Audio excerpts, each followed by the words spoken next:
Bonsoir YouTube, ici Largo pour une vidéo sur Horror à Arkham. La énième, je ne compte plus et je suis en compagnie de Mickaël qui est rentré de vacances. Bonsoir Mickaël. Salut tout le monde. Comment ça va? Eh ben ça va bien, je suis rentré de vacances comme tu l'as dit, donc je suis frais et dispo. Pour reprendre les parties multi d'Arkham après une grosse pause. Exactement. Donc avant de reprendre ces parties, eh bien, comme j'ai reçu la boîte Renouveau le Cercle Brisé, c'est sorti il y a une quinzaine de jours. Oui. Hein, même un peu plus je crois. Voire même un petit peu plus. Oui, il me semble, oui. Donc nous sommes en retard, mais c'est pas grave. Eh bien, on s'est dit ce soir, il est relativement tard ici, on va faire une petite vidéo, comme d'habitude, sur ce que contient cette boîte, une de plus, donc, qui va vous apporter de nouvelles cartes aux joueurs, de la rejouabilité pour vos scénarios du Cercle Brisé, et puis une nouveauté sur cette boîte. Ouais, un petit supplément. Un petit supplément qui sont ces espèces de tarots. Effectivement. Alors je vous les montre ici. Alors exceptionnellement, j'ai déjà tous livré. Effectivement. Donc ça brille. Ça brille un petit peu. Donc on en a parlé sur... j'en ai parlé avec Vincent, puisque la faiblesse de Vincent sur la guerre des dieux extérieurs, eh bien c'était une faiblesse qui vous oblige à tirer un tarot. Et donc ce tarot a deux sens. Donc un sens favorable. Donc là, par exemple, on a la roue de la fortune. Une fois par acte, quand un investigateur révèle un pion échec automatique, les investigateurs ont le droit de l'annuler et de le considérer comme un pion 0 à la place. C'est intéressant. Hein, ça va plaire à tout le monde, ça. Ouais.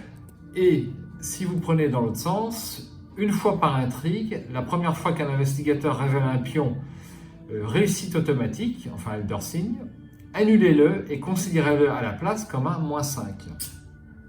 Alors, comment s'en sert-on dans les parties, Mickaël, de cet tarot?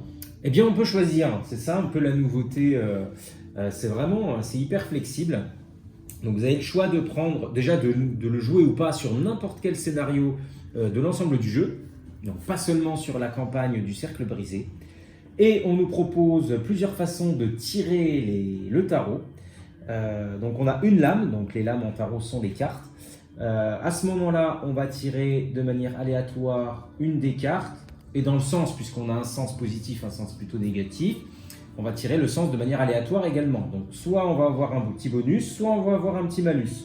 Donc ça, c'est vraiment ce qu'ils appellent le chaos. Et puis on a l'équilibre, on va pouvoir tirer deux cartes, une sera positive, une sera négative. Ensuite, on a le tirage du choix, on va pouvoir choisir, enfin on va tirer trois cartes, on choisira deux négatifs et une positive.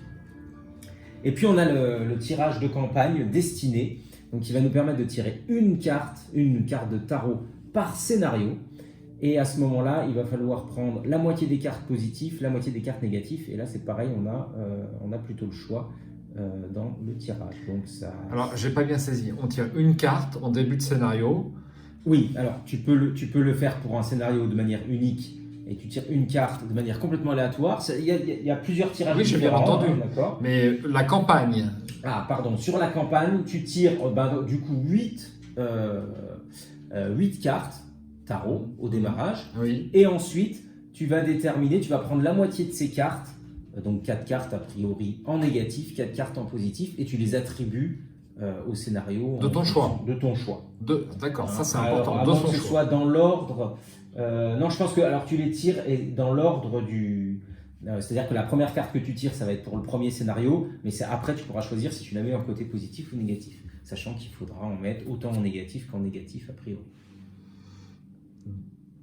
Très bien. Voilà. Donc tu choisis si tu le mets en positif ou en négatif, mais au final, tu dois toujours... tu dois avoir l'équilibre. Tu dois avoir l'équilibre. C'est-à-dire si tu as choisi 4 cartes positives pour les 4 premiers scénarios, sur les 4 derniers, tu dois avoir 4 négatifs. C'est ça que ça veut dire. Exactement. D'accord. Si je ne me suis pas planté, c'est ça. Donc là, on peut le faire pour le Cercle Brisé, mais on peut aussi le faire pour n'importe quelle campagne. Tout à fait. Du jeu. Alors, ce qui n'est pas désagréable. Ouais. Je trouve ça ludique. Effectivement. Donc on en a combien? Tu le sais, non? Tu as compté? 21. Hein. 21. Comme dans un tarot classique. Sachant qu'il propose également du tirage personnalisé, ce qui veut dire que tout est possible, quoi. Ok. Je trouve que ce petit supplément amène une flexibilité dans la difficulté du jeu encore un petit peu plus importante. Ouais. Bon, c'est pas mal. Le seul inconvénient, c'est qu'on ne sait pas où les ranger. Dans la boîte. Déjà, il faut les sleeves qui vont bien. Ouais, mais les sleeves, j'ai mis des sleeves parce que j'en avais sous le coude, mais franchement, c'est Ouais. pas du tout indispensable. Pas forcément. Hein, Si on est puriste, tu penses bien qu'à mon avis, il y a beaucoup de gens qui vont vouloir les sliver, je pense. Ouais, bon, franchement, c'est parce que je les avais sous le coude. Hein. Sinon, je suis puriste et je ne les aurais pas à sliver. Bon. Hein, mais donc voilà pour la grande nouveauté de cette boîte, le cercle brisé. Avant de rentrer dans le vif du sujet des cartes joueurs, je voulais juste vous parler un instant de la dernière boîte d'Unlock, donc Legendary Aventure. On vient de jouer le scénario Robin des Bois à 3 joueurs. Oui. Puis c'était super. Bah, qui était pas mal. Ah ouais, franchement, Très original. Franchement, très original. On a l'impression, quand on joue à Unlock, quand on trouve un truc, on se sent super intelligent. Il faut bien le dire. Hein. On est toujours très content de trouver quelque chose à Unlock et on a eu 4 étoiles sur 5 sur ce scénario de difficulté intermédiaire. Donc j'ai joué tous les scénarios et le gros avantage, je trouve, d'Unlock par rapport aux autres escape games, c'est que c'est toujours la même qualité. Ouais. Pour moi, c'est la meilleure des qualités. Ça arrive à se renouveler.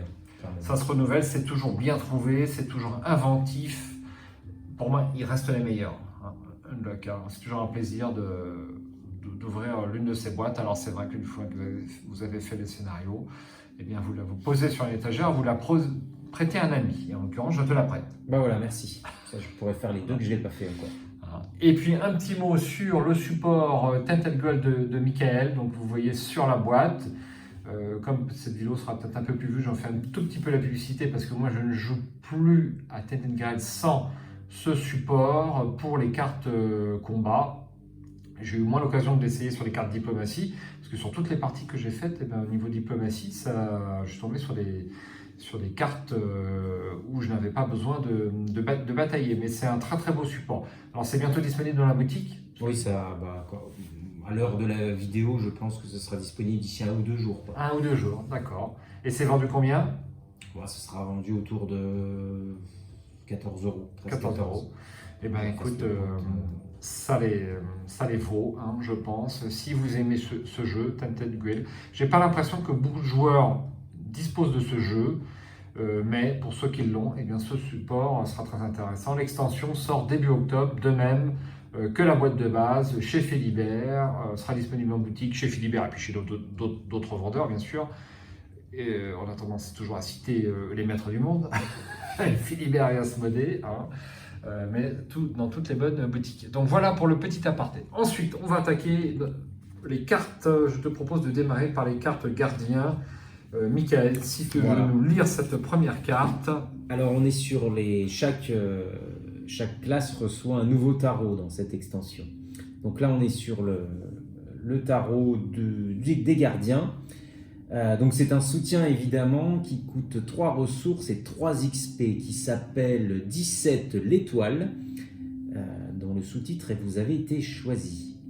Donc c'est évidemment un tarot. Chaque soutien que vous contrôlez ayant de la vie gagne plus 1 de vie. Chaque soutien que vous contrôlez ayant de la santé mentale gagne plus 1 de santé mentale. Réaction, quand la partie débute, si 17 l'étoile est dans votre main de départ, mettez-la en jeu. Donc la réaction est commune à tous les tarots.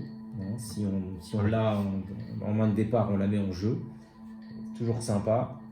Et je trouve cette carte assez forte quand même. Surtout avec Léo Anderson. Surtout avec Léo ou Tommy Muldoon qui joue aussi pas mal d'alliés. Donc plus 1 de vie et plus 1 de santé mentale, c'est pas négligeable. Cela dit, je n'ai encore jamais joué de deck exclusif tarot, enfin avec 5 ou 6 tarots, avec la voyante, pour l'instant. Hein, oui, mais je pense qu'avec cette, on va voir, on a des cartes qui vont peut-être renouveler un petit peu cette volonté. Je pense à Tommy Muldoon qui génère de la ressource en fonction des dégâts et des horreurs qui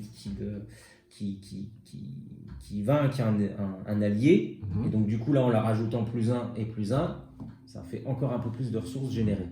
Je l'aime pas, Tommy. Tu l'aimes pas, Tommy. Moi, j'aime beaucoup. D'ailleurs, j'ai joué qu'une fois avec, mais je l'aime beaucoup. Bon, écoute. Je l'aime bien. Si c'est bien ça, la réaction, c'est sa capacité, mais il me semble que c'est ça.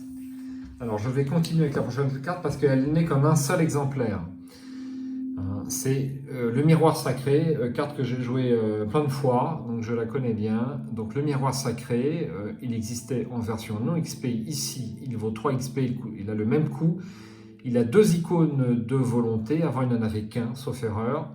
Objet, relique, occulte et béni, limite de 1 par deck. Réaction, quand vous jouez un exemplaire de mélodie apaisante, soit vous changez 2 de son texte en 3, soit vous le mélangez dans votre deck au lieu de le défausser.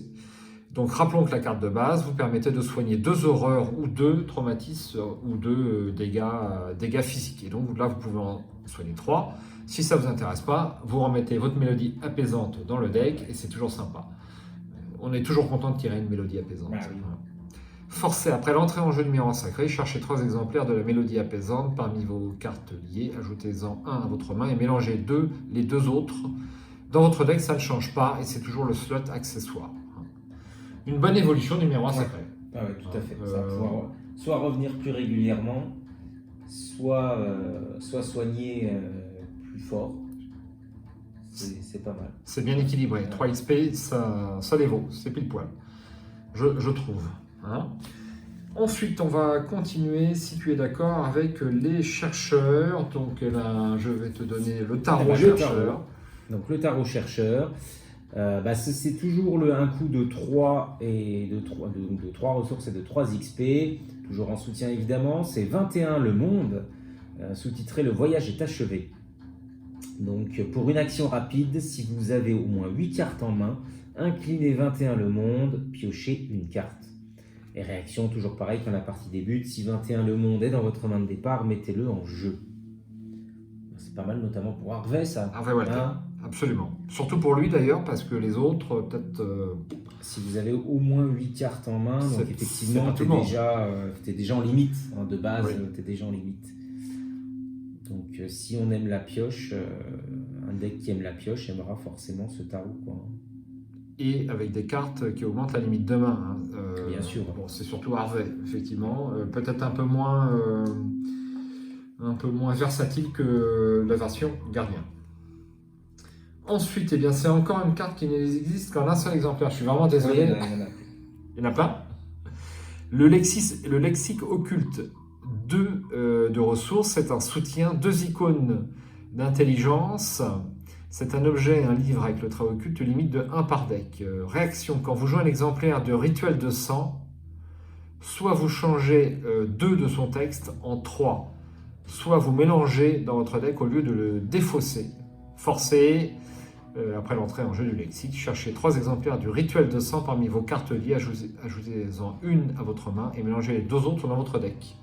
Alors, te souviens-tu du Rituel de sang? Oui, le Rituel du sang, tu pioches 3 cartes et tu as le droit pour chacune de ces cartes, tu as le droit de défausser ensuite 3 autres cartes et tu as le droit pour chacune de ces cartes défaussées d'infliger un dégât. Alors, je vais rechercher rapidement. D'infliger un dégât ou... alors, attends, parce qu'il y a plusieurs choses. Donc pour chaque carte que tu défausses, tu en pioches 3. Tu en défausses jusqu'à 3 de ta main. Et pour chaque carte que tu as défaussée, tu as le droit soit de gagner une ressource, soit de dépenser une ressource pour infliger un dégât à un ennemi dans le lieu. Voilà. Donc potentiellement, c'est juste que 3 dégâts infligés, pourquoi pas. Soit 3 ressources gagnées. C'est un petit peu versatile. C'est pas mal aussi, non? Bah oui, ça. Pour ceux qui jouent chercheur, ouais, je joue pas souvent ça chercheur. Ça augmente bien les possibilités du Rituel du sang. Ouais. Alors ensuite, c'est un truc pour moi, c'est relation influente. Effectivement, c'est du truand. C'est du truand. Voici la nouvelle version de relation influente. Donc il existait une version 100 XP. Exactement, à 2, je crois. Oui. 2 ressources sans XP. Limite de 1 par navigateur. Action rapide. Incliner relation influente. Vous gagnez plus 1 à votre valeur de compétence pour ce test. Pour chaque groupe de 4 ressources que vous possédez. De mémoire, c'était 5 ressources. Oui. Action rapide. Dépenser 2 ressources. Redresser relation influente. Limite d'une fois par ronde. Et cette option-là n'existait pas. N'existait pas, ouais. Il n'y avait que le plus 1 pour chaque groupe de 5 ressources à la base. ce qui était pas mal déjà avec Preston. Ouais. Voilà, on s'en servait bien, donc celle-ci, on s'en servira encore plus, mais enfin, il faut dépenser les 3 XP. Les 4, ça sera utile, pareil, c'est une carte assez bien équilibrée. Et on va passer, je vais terminer, après je te ferai faire les Vas-y, mystiques. C'est le cavalier d'épée, donc un nouveau tarot pour la classe truand. 3 XP, ça ne change pas, 3 en ressources. Réaction, quand vous devriez réussir un test de compétence, vous gagnez +1 à votre valeur de compétence pour ce test. Vous avez le droit de défausser le cavalier d'épée pour gagner +3 à la place. Réaction, comme d'habitude, quand la partie débute, si le cavalier d'épée est dans votre main de départ, mettez-le en jeu. Alors, le +1 est super intéressant, à moins qu'on soit au dernier tour de jeu. Le +3 ne m'intéresse pas beaucoup, moi. Je trouve que c'est cher payé de le défausser. Oui, bah après c'est pour du... Oui, c'est exceptionnel. Mais... Après c'est pour du méga test, hein, parce que c'est déjà quand on est dans une situation de réussite où on va pouvoir obtenir un +1. Donc c'est pour du méga test, hein, c'est pour avoir une différence de 2, une différence de 3, de 4, etc. Ouais, je ne suis pas très fan de cette mécanique, c'est un peu compliqué. Le méga test, ouais, il faut gérer, quoi. Faut envoyer du lourd, quoi. Et puis il faut faire de l'arithmétique pendant toute la partie. Et puis effectivement, voilà,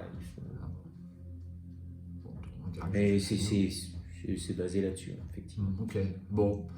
Eh ben, je ne suis pas emballé plus que ça. Vous ferez votre avis. Ensuite, Mickaël, je te donne... Le symbole magique. Donc, symbole magique qu'on connaît, qui coûtait 3 ressources à la base, qui maintenant coûte 3 ressources et 3 XP. C'est toujours un soutien qui a une icône. Alors, on ne l'a pas dit, mais sur les tarots, il n'y a toujours pas d'icône. Sur Relations Influentes, on n'en a pas. Tu l'as dit qu'il y avait. Je ne l'ai pas dit. Voilà, il y a 2 icônes, une icône d'intelligence et une icône d'agilité sur la Relation Influente. Voilà. Et donc, sur le symbole magique, il y a une icône de volonté et une icône d'intelligence. C'est un rituel talent. C'est une carte rapide. On a un emplacement d'arcane supplémentaire qui ne peut être utilisé que pour contenir un soutien sort ou rituel. Et en réaction, après que vous avez activé une capacité action sur un soutien sort ou rituel, inclinez le symbole magique, activez une capacité action sur un soutien sort ou rituel différent que vous contrôlez sans payer son coût en action. Ça c'est pas mal, hein, par rapport à la version précédente, ça fait gagner une action. Alors j'ai le symbole magique dans un deck Okashi, hein, que j'ai essayé sans trop de succès sur une campagne qu'on a jouée. Et c'est vrai que le symbole magique version 0 XP, c'est cher pour ce que ça fait quand même. Hein. Parce que souvent les sorts s'épuisent et on a rarement besoin de 3 emplacements, à moins qu'on ait des cartes double emplacement d'arcane, ce qui est assez rare. Peut-être comme je disais en solo éventuellement, où il faut avoir une carte de recherche, 2 cartes d'attaque peut-être. Oui. Il faut les avoir en même temps parce que voilà, on va être amené à un peu tout faire. Comme le mystique est un peu le couteau suisse, des fois, oui, en solo, mais en spécialisé, c'est vrai qu'en général, c'est pas forcément très utile. Mais là, pour le coup, il y a un gain d'action qui va avec. Du gain d'action, c'est la vie. Pour attaquer 2 fois de suite, par exemple, c'est sympa. Ça peut être intéressant. Une carte que l'on verra sur les tables de jeu. Je t'en prie. Je fais aussi le tarot. Je t'en prie. Donc le tarot pour les mystiques, c'est 3 ressources et 3 XP. Toujours un soutien, c'est le 5, le hiérophante. Sous-titré, votre véritable maître attend. Donc c'est un tarot, vous avez un emplacement d'arcane supplémentaire. Vos emplacements d'arcane peuvent être utilisés pour contenir des cartes qui occupent des emplacements d'accessoires et inversement. Donc on peut utiliser un emplacement d'accessoire pour un arcane ou un emplacement d'arcane pour un accessoire. Et toujours pareil, en réaction quand la partie débute, si le hiérophante est dans votre main de départ, eh bien on le met en jeu.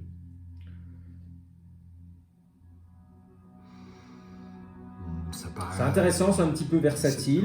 C'est subtil ça, parce qu'on manque toujours d'emplacement d'accessoires. Ouais, ça peut être intéressant pour faire de l'emplacement d'accessoires. Bon, en mystique, les emplacements d'arcane sont quand même chers. Donc si tu utilises un arcane pour utiliser un slot... le symbole magique prend son effet. Je crois qu'on a également le corbeau. Tu peux éventuellement mixer tout ça pour obtenir plusieurs... Pour avoir plein d'emplacements d'arcane. Dont un peut accueillir un deuxième... Oui, tu pourrais mettre deux Saint-Rosaire. Il n'est pas unique, je crois. Tu peux avoir Mhm. un Saint-Rosaire. Il n'y a pas énormément d'accessoires non plus, hein. On trouvera. On trouvera, il y a des choses intéressantes, mais Comme c'est un emplacement qui n'existe qu'en un seul exemplaire, on a souvent des cartes Ouais. intéressantes quand même à cet emplacement. Ben, ça m'intéresse plus que la version truand en tout cas. Ça m'intéresserait de jouer un deck avec ce type Ouais. de... pour le même coût que le symbole magique, hein, qui est comparable, hein, puisqu'on a aussi un arcane supplémentaire. Mais effectivement, on a là soit un petit peu plus de flexibilité avec le tarot, ou alors un gain d'action avec le symbole magique. Idéalement, il faut les deux. Bon, Idéalement. Ensuite, c'est la classe truand. Alors, non, ce sera les survivants. survivant. Je raconte des bêtises, il est tard. C'est l'héritage du feu, une carte assez intéressante que l'on voit régulièrement. Donc, c'est un événement qui vaut 3 XP, 2 ressources, avec 2 icônes joker, avec lettre à esprit, rapide à jouer uniquement lors de votre tour, jusqu'à la fin de votre tour. Fixez la valeur de base de chacune de vos compétences à 5, ou d'une seule de vos compétences à 7. Vous ne pouvez jamais réellement savoir ce dont vous êtes capable avant que quelque chose n'essaye de vous manger. Alors la carte précédente mettait une compétence à 5. Exactement. Elle n'avait qu'une icône libre, et elle coûtait 3, par contre. Donc sans XP. C'était un peu cher. C'était un peu cher. Alors, moi je suis partagé parce que souvent, il est rare qu'on ait besoin des 4 compétences, il est rare qu'on ait besoin de 3 compétences, parfois 2. Et là, le fait de les mettre toutes à 5, en fait, est rarement intéressant. Oui. Après, on peut avoir des compétences, des cartes qui utilisent 2 compétences à la fois, comme les outils de crochetage. Si tu as besoin d'attaquer, et puis ensuite d'enquêter, ou en Ouais. solo notamment. En solo. Ça peut être intéressant. En solo, plus intéressant en solo peut-être qu'en multi. Et une seule à 7, ça c'est plus intéressant par contre. Ouais, c'est assez puissant. C'est assez puissant en fin de Ouais, partie quand on est au niveau du boss. Elle est rapide, donc au moins sur 3 actions, avoir 3 actions à 7, 3 actions de combat à 7, c'est intéressant. Oui, ça vaut le coup. Absolument. Une carte que l'on verra aussi sur les tables de jeu. Alors, que nous dit le tarot 9 de bâton, 3 XP comme d'habitude, 3 ressources, chaque épreuve est une leçon. Réaction, quand vous piochez une carte rencontre non faiblesse, inclinez le 9 de bâton. Annulez tous les effets de cette carte et mélangez-la dans le deck rencontre. Ensuite, piochez une autre carte du dessus du deck rencontre. Réaction, comme d'habitude, si la carte est dans votre main de départ, mettez-la en jeu. Quand vous piochez une carte rencontre non faiblesse, on peut annuler tous les effets de cette carte et la mélanger dans le deck rencontre. Donc c'est les ennemis, c'est les traîtrises, c'est tout. Ouais, hein. c'est tout. Ouais. Si ça ne plaît pas, si vous êtes gardien et que vous n'avez pas pioché un ennemi, ou si vous êtes chercheur, vous avez pioché une carte qui nécessite un test de combat ou peut-être d'agilité. Je ne sais pas si on peut mettre ça dans les chercheurs, mais... Oui, tu as raison. Oui, 3 XP, on ne pourra pas. Avec Enfin une bref. petite bidouille, ouais, voilà. Enfin, tout dépend de votre deck. Si Ouais, la c'est carte ça. que vous avez piochée nous intéresse, on peut en piocher une autre. C'est pas non plus, c'est pas non plus excessif, hein. Ouais, ça peut être intéressant quand même. Hein. C'est à chaque tour, c'est ça qui est intéressant. Ouais, c'est une dans réaction. une situation où tu as déjà un ennemi ou tu veux pas un ennemi, quand tu es survivant, en solo notamment, c'est une carte qui va bien. C'est une carte qui m'intéresse un peu plus en solo qu'en multi. Oui. J'ai l'impression qu'en tu as multi, raison. si je tire un ennemi, que je suis pas bon, on va trouver une solution. Quand on est en solo, eh bien, il faut faire avec, et ça peut être intéressant de sélectionner un petit peu mieux, pour avoir une chance en tout cas de tirer autre chose. Bien. Des cartes très équilibrées jusqu'à présent. Je te laisse continuer avec le tarot neutre. Carte neutre. Donc toujours 3 ressources et 3 XP, toujours un soutien, c'est le 0, le fou, avec un potentiel illimité. Toujours une carte tarot, réaction, quand vous jouez une carte, inclinez 0 le fou, réduisez de 1 le coût de cette carte. Et puis toujours une réaction, quand la partie débute, si 0 le fou est dans votre main, mettez-la en jeu. Gain de ressources. C'est pas mal. C'est intéressant. Ça, Oui. ça peut marcher pour tout, pour un deck un petit peu. C'est quand même un gain. Si tu l'as dès le départ, en plus tu la payes pas. Si tu l'as dès le départ, si tu arrives à l'avoir dès le départ.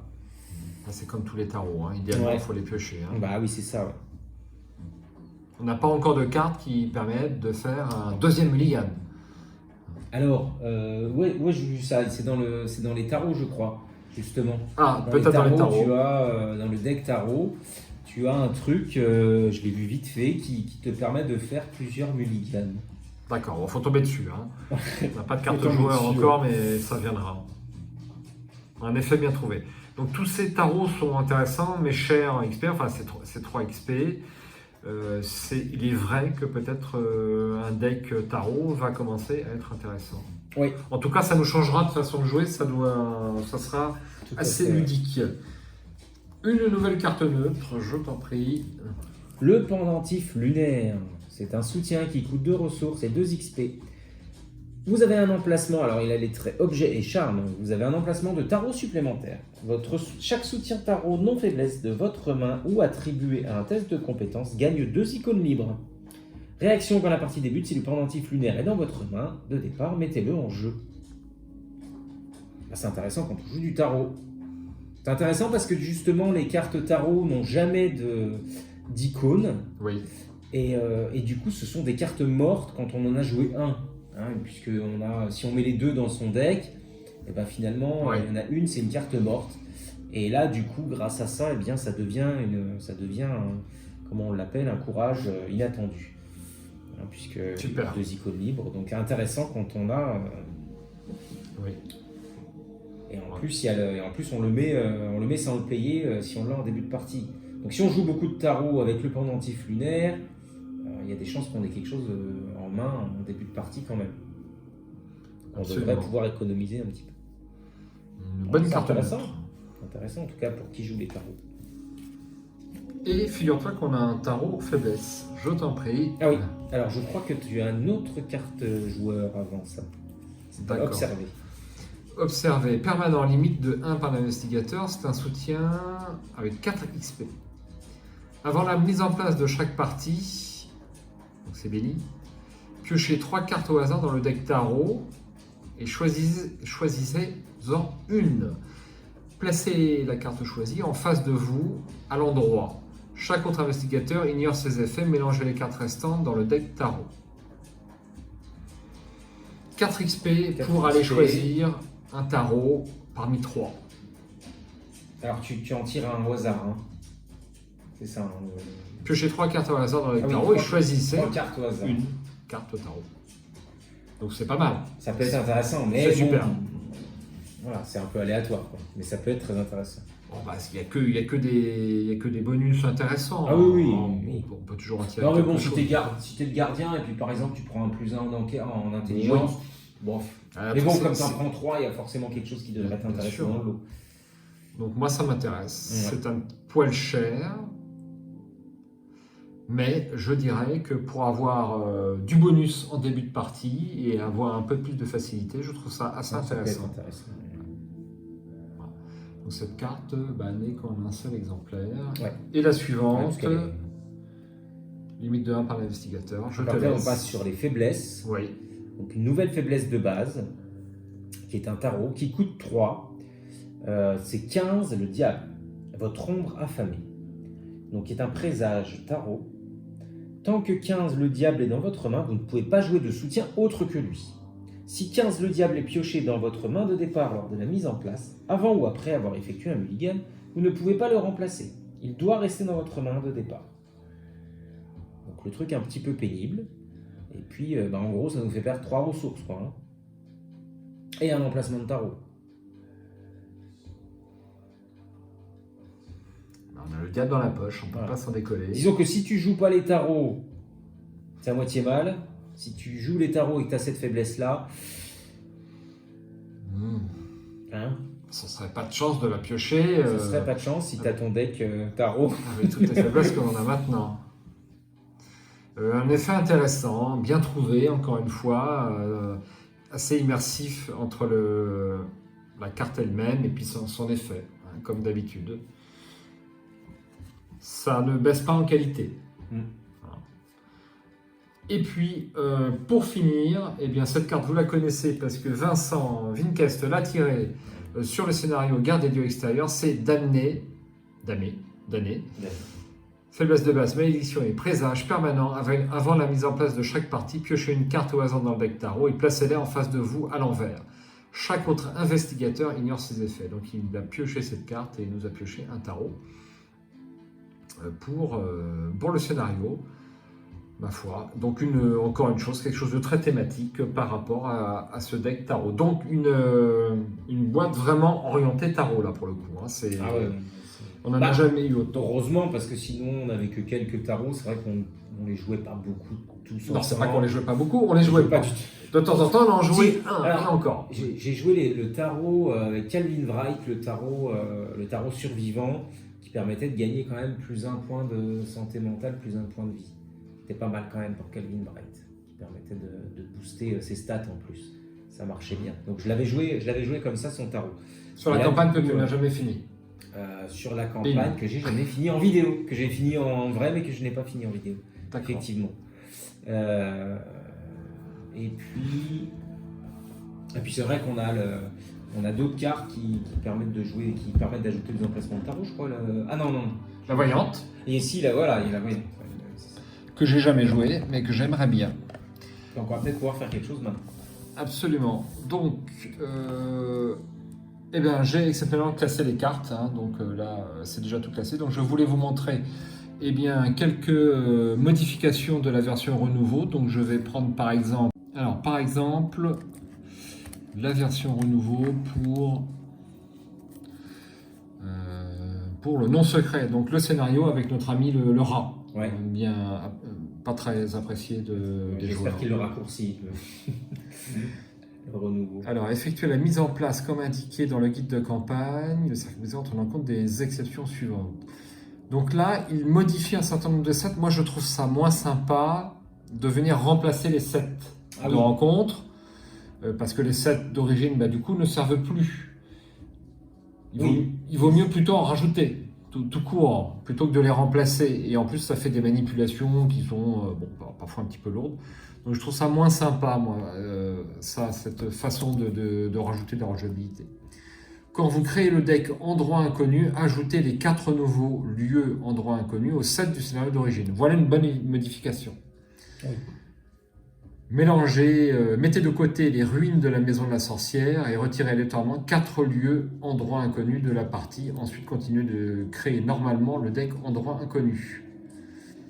Ok, donc ça c'est plus sympa. Donc voici les endroits inconnus qui sont rajoutés. Donc ça, ce sont les modifications renouveau pour ce scénario. On va en prendre un autre petit, peut-être pour trouver quelques monstres. Donc le renouveau salaire du péché. Donc là, pareil, même mécanique.